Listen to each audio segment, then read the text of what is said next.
Hello everyone, welcome back for part 2 of our mini-series all about viruses. In our last episode, we discussed the different types of viruses out there. Now it is time to take it up a notch and learn how these malicious programs work and what platforms they typically attack. Let's dive in.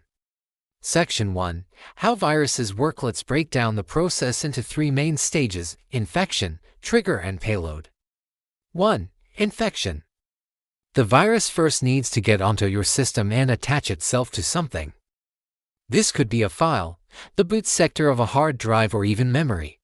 Think of it like a key that unlocks a door. But instead of a physical key, it's a piece of malicious code. The tricky thing is viruses often disguise themselves.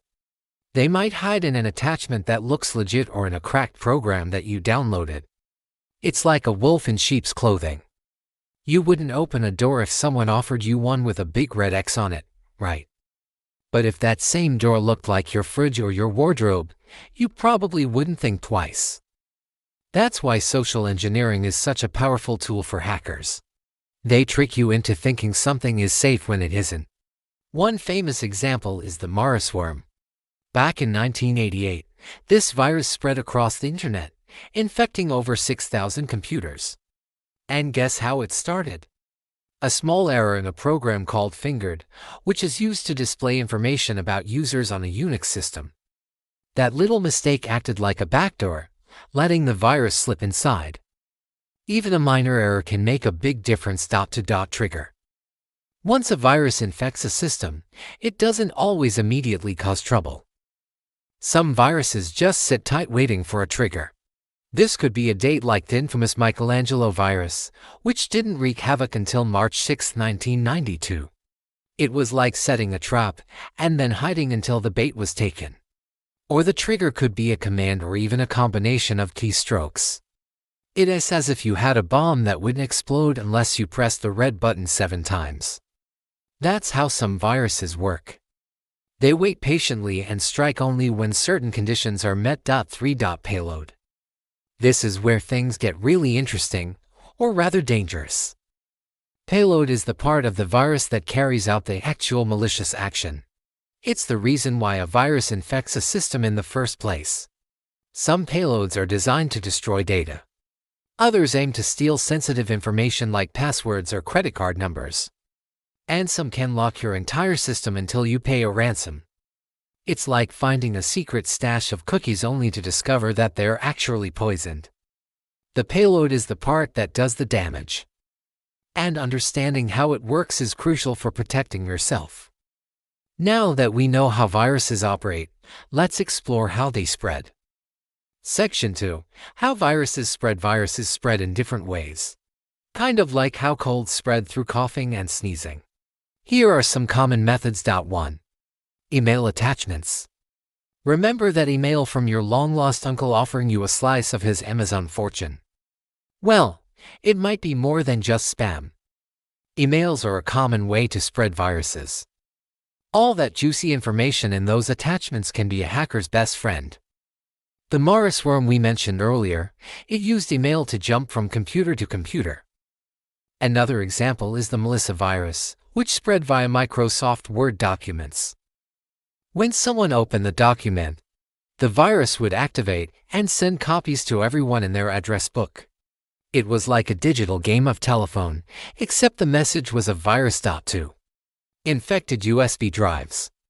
Ever plugged in a USB drive and gotten a warning about the source being untrustworthy? Those warnings aren't just there to spoil your day. They're there to protect you from nasty boot sector viruses.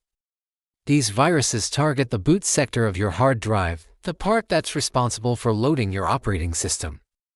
If a virus infects the boot sector, it can mess with the way your computer starts up and load malicious code into your system before you even realize it. It's like sneaking in through the front door when no one is home. 3. Network vulnerabilities. Think of this one like a digital hitchhiker. Worms exploit security holes in networks to hop from one vulnerable system to another. They're like a virus's way of traveling without getting physically copied. WannaCry is a notorious example.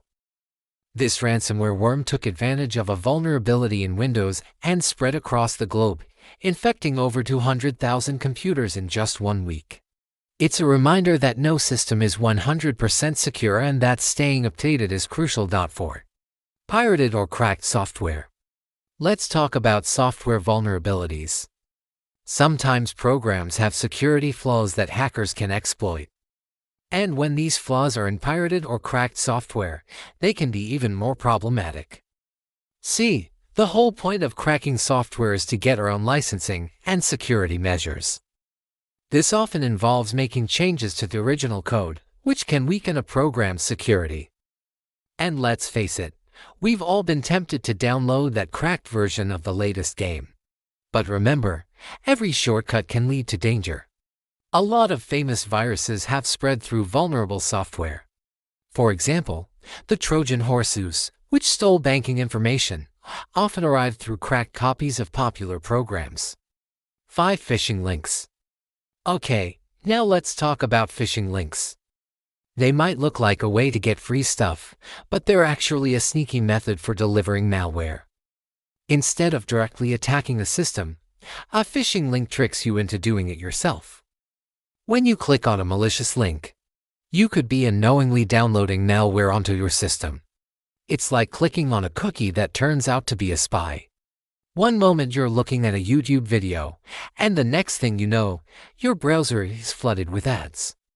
That's what happened when the infamous Redkit Trojan was distributed through infected YouTube videos. It's a reminder to always be cautious about what you click on, even if it seems harmless. Section 3. Which platforms do viruses target? It's time to uncover which platforms are the favorite targets of these digital marauders. And here's a hint, it's not just Windows. Windows. By far the most widely used operating system globally, accounting for over 75% of the desktop market share. Windows is the most attacked platform because, simply put, there are a lot more Windows users out there. And the larger the potential audience, the more attractive it is for hackers. However, let's be clear, Windows is not inherently more vulnerable. It's just more popular. And the widespread use also means there's a greater likelihood of vulnerabilities being discovered and exploited. Many notorious viruses like the Lovu virus, which infected over 5 million systems and caused an estimated $5 billion in damages, targeted Windows. And who can forget the WannaCry ransomware attack that crippled organizations worldwide, again targeting Windows. Linux. Known for its stability and security, Linux is often seen as a safer alternative to Windows. However, it's not completely immune to viruses. Because of its open-source nature and strong community support, Linux is frequently targeted by hackers. In fact, the Linux.rex one worm, which infected over 500,000 servers back in 2014, was primarily aimed at Linux systems.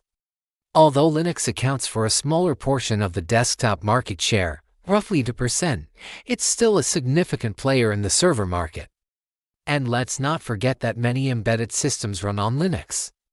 So while it may be less prone to traditional viruses, it's not immune to cyber threats. 3. macOS. Apple's operating system is often praised for its user-friendly interface and robust security features. But even macOS has had its share of issues. Take the flashback Trojan, for instance, which infected over 600,000 Macs by exploiting a vulnerability in the OS. While macOS has traditionally had a smaller market share, its growing popularity, especially among creative professionals, has made it a more tempting target for hackers. Currently, macOS makes up about 7% of the desktop market share. And even though it's generally more resistant to viruses, it's important not to let your guard down. 4. Android. Google's mobile operating system dominates the global smartphone market, holding about 74% of the market share. With such a large user base, it's no surprise that Android is a prime target for hackers. The problem is Android is an open system. Anyone can develop an app and put it out there without strict vetting. This allows malicious actors to sneak in bad apps that could contain viruses. One example is the Joker malware, which infiltrated millions of apps on the Google Play Store. It could steal SMS messages and payment info, causing millions of dollars in damage. Although Apple's iOS has a smaller market share, it's also not immune to malware. We haven't seen major outbreaks, but it's still possible. 5. Internet of Things devices. From smart TVs and routers to surveillance cameras, IoT devices are everywhere. And they're becoming increasingly vulnerable. These devices often have built-in apps that can be exploited, allowing hackers to gain control. The Mirai botnet is a perfect example. It's a network of hacked IoT devices used to launch massive cyber attacks. In 2016, it attempted to take down the US-based cybersecurity company DIN, causing widespread internet outages. We've come to the end of part 2. But our journey into the world of viruses is not over yet. In the final part of this series, we'll discuss the ultimate goals of viruses and, most importantly, how you can defend yourself against them. Don't forget to subscribe so you won't miss the final episode. Until then, stay curious, stay informed, and stay safe in the digital world. Thanks for watching.